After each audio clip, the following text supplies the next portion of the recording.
Alors, la thématique de cette année portera sur l'apport des nouvelles technologies de l'information et de la communication à l'industrialisation de notre sous-région, de l'Afrique centrale. Alors, c'est un thème qui vient en complément avec d'autres thèmes qui ont été évoqués, tels que l'industrialisation l'année dernière, et qui parle d'industrialisation dans un domaine où on parle aujourd'hui de l'industrie 4.0. On peut bien évidemment accompagner ou faire fi de nouvelles technologies pour booster cette nouvelle richesse, création d'emplois dont le continent et plus principalement notre sous-région a besoin. À cet effet, on peut citer que le continent a eu beaucoup de retard dans ce domaine et notre sous-région encore plus, mais que rien n'est joué. Rien n'est joué effectivement, car nous avons la chance de ne pas avoir de passé à gérer comme les autres régions du monde. Nous n'avons pas d'historique et nous avons certainement un rôle majeur à jouer dans ce que l'on appelle le big data, le partage de la connaissance, car à ce niveau-là, le seul investissement qui aujourd'hui est payant, c'est sur la formation, sur la recherche. Nous n'avons pas besoin de monter des industries lourdes comme ça a été le cas dans le passé. Si on prend le cas de la France, le cas de l'Angleterre, elles ont des industries lourdes pour gérer la troisième révolution industrielle. Mais aujourd'hui, l'ère du numérique, aujourd'hui, il suffit d'avoir une connexion Internet et tout le monde peut être égal. Bien évidemment, pour cela, il faut que les hommes politiques du continent soient conscients que nous avons une carte et certainement de l'avance à prendre à ce niveau-là. Alors on peut dire que l'Afrique centrale, elle a qu'une carte à jouer, mais elle a également des défis. Son premier défi, comme je vous l'ai dit, c'est un retard accumulé au niveau des nouvelles technologies par rapport à d'autres sous-régions de l'Afrique. Si je prends en Éthiopie, qui est à peu près, qui a 10 ans avait le même profil que la sous-région, l'Éthiopie aujourd'hui est en avance. Alors notre sous-région, elle a une particularité, c'est que il y a beaucoup de mouvements, beaucoup de start-up, beaucoup d'intelligence, mais qui n'est pas accompagnée. On les laisse un petit peu se débrouiller toutes seules.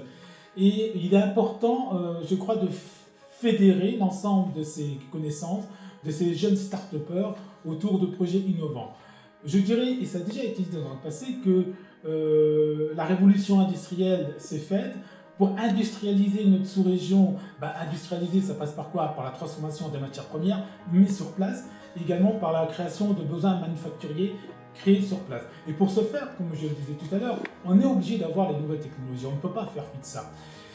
Un point important de cette sous-région, c'est ce que je disais tout à l'heure, c'est-à-dire qu'on a une richesse au niveau, des données, de la collecte des données, des blockchains, également du big data.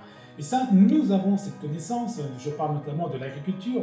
L'agriculture de la sous-région fait vivre plus de 50-60% de notre population, donc ce qui veut dire qu'on a des cartes de fertilité, que les nouvelles technologies peuvent aujourd'hui dire à un paysan ou bien plus ou moins une grosse structure agricole, non, aujourd'hui il faut changer votre mode de pratique, c'est peut-être pas de la banane plantable par rapport à votre sol qu'il faut planter, mais autre chose. Donc tout ça, ce qui veut dire, ce sont des données, des informations que nous devons traiter. Et grâce à cela, on va créer des emplois, on va créer de la richesse et de la valeur ajoutée. Et tout ça doit passer par de la formation, par, également des recherches fondamentales. Et cette sous-région, nonobstant des moyens, de la volonté qu'elle a déjà affichée, doit aujourd'hui se donner les moyens. Alors, un point intéressant, c'est qu'il y a une volonté affichée dans cette sous-région. On le voit bien, un certain nombre de pays de la sous-région se sont dotés d'un plan numérique. La plupart sont à la recherche de financement. Et une chose intéressante, c'est que la Banque mondiale s'intéresse de très près à ce qui se passe en Afrique. Elle a débloqué plus de 25 milliards de dollars pour aider les pays africains. Il faut absolument que notre sous-région puisse capitaliser autour de ce montant et de cette attractivité de la Banque mondiale pour monter des projets bancables et drainer ces fonds pour en faire une région, à l'image de ce qui se passe pratiquement au Rwanda, une région tout à fait novatrice, créatrice d'emplois, et je dirais même plus loin, dans un autre domaine.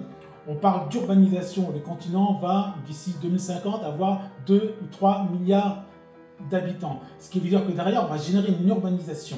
On va devoir penser aux smart cities, à redévelopper notre manière de penser. Et là, les nouvelles technologies sont fondamentales et peuvent contribuer à cet effet.